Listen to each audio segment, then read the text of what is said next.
Hi friends, എല്ലാവർക്കും ഉപ്പും പുളിയും കുക്കിങ്ങിലേക്ക് സ്വാഗതം. ഇന്ന് ഞാൻ ഉണ്ടാക്കുന്നത് ചിക്കൻ റോസ്റ്റ് ആണ്. ഇതിനു മുമ്പ് ഞാൻ ചിക്കൻ റോസ്റ്റ് ഉണ്ടാക്കിയിട്ടുണ്ട്. അത് വേറെ രീതിയിലാണ് ഉണ്ടാക്കിയിരിക്കുന്നത്. അതുകൊണ്ടാണ് ഓരോ പ്രാവശ്യം വ്യത്യസ്തമായ രീതിയിൽ ഉണ്ടാക്കുന്നത്. 2 കിലോ ചിക്കൻ എടുത്തിട്ടുണ്ട്. അതിലേക്ക് ഒരു ചെറുനാരങ്ങയുടെ നീരൊഴിച്ച് കൊടുക്കാം. ആവശ്യത്തിന് ഉപ്പിട്ട് കൊടുക്കുക. 1/4 ടീസ്പൂൺ മഞ്ഞൾപ്പൊടി ചേർത്ത് കൊടുക്കുക. എല്ലാം കൂടെ നന്നായിട്ട് കൂട്ടി തിരുമ്മി യോജിപ്പിക്കാം. നന്നായി കൂട്ടി തിരുമിയതിന് ശേഷം ഒരു അരമണിക്കൂർ ഫ്രിഡ്ജിലേക്ക് എടുത്ത് വയ്ക്കാം. അപ്പോൾ നന്നായിട്ട് സോഫ്റ്റായി കിട്ടും. അതിനുശേഷം നമുക്ക് പാകം ചെയ്യാവുന്നതാണ്. ഇനി ഒരു പാൻ അടുപ്പത്തേക്ക് വയ്ക്കുക. അതിലേക്ക് ഓയിൽ ഒഴിച്ച് കൊടുക്കാം. 2-3 സവാള അരിഞ്ഞത് ഇട്ട് കൊടുക്കുക.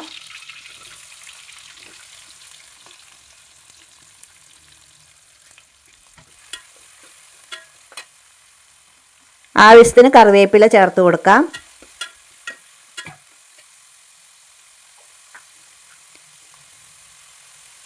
ഉപ്പ് ചേർത്ത് കൊടുക്കുക. നന്നായിട്ട് ബ്രൗൺ കളറാകുന്നത് വരെയും വഴറ്റണം. ഇതിൻ്റെ വ്യത്യാസം ഇതാണ്, ചെറുതായിട്ടല്ല, നന്നായിട്ട് വഴറ്റണം.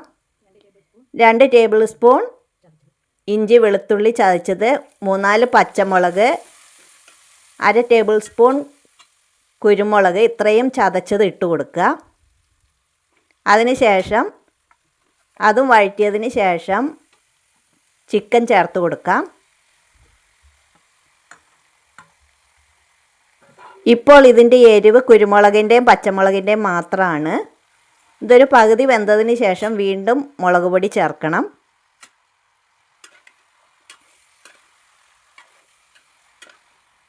എല്ലാം നന്നായിട്ട് ഇളക്കി യോജിപ്പിച്ച് ഒരു 5 മിനിറ്റ് വേവിച്ചതിന് ശേഷം വീണ്ടും പൊടികൾ ചേർക്കുക.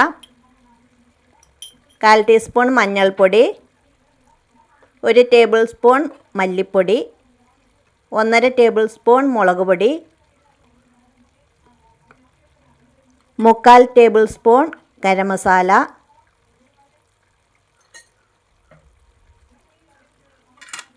ഇത്രയും ചേർത്തതിന് ശേഷം നന്നായിട്ട് ഇളക്കി യോജിപ്പിക്കാം.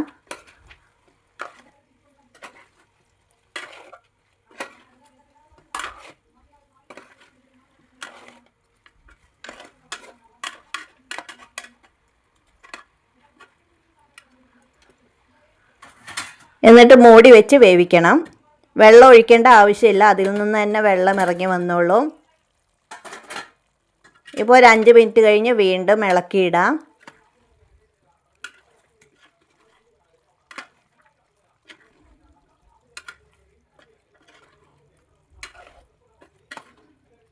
സവാള നല്ല ബ്രൗൺ നിറത്തിൽ മൂപ്പിച്ചതിന് ശേഷം ചിക്കൻ ഇട്ട് വേവിക്കുകയാണെങ്കിൽ അതിന് വേറൊരു ടേസ്റ്റാണ് ഉണ്ടാകുക.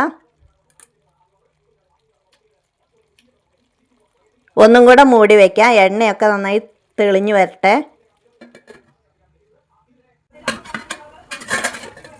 5 മിനിറ്റ് കഴിഞ്ഞ് തുറന്ന് നോക്കി, എണ്ണയൊക്കെ ഏകദേശം തെളിഞ്ഞിട്ടുണ്ട്. ഇനി ഇത് ഇളക്കി നന്നായിട്ട് ഒന്നും കൂടെ വറ്റിച്ചെടുക്കണം. അപ്പോൾ അത് നന്നായിട്ട് റോസ്റ്റായി കിട്ടും. ഇപ്പോൾ ഏകദേശം ആയിട്ടുണ്ട്. ഇനി കുറച്ച് കഴിഞ്ഞിട്ട് നമുക്ക് സെർവിങ് ബൗളിലേക്ക് ഒഴിച്ചതിന് ശേഷം കാണിച്ചു തരാം. നമ്മുടെ ചിക്കൻ റോസ്റ്റ് ഇവിടെ റെഡി ആയിട്ടുണ്ട്. എല്ലാവരും ഇതുപോലെ ചെയ്ത് നോക്കുക. താങ്ക്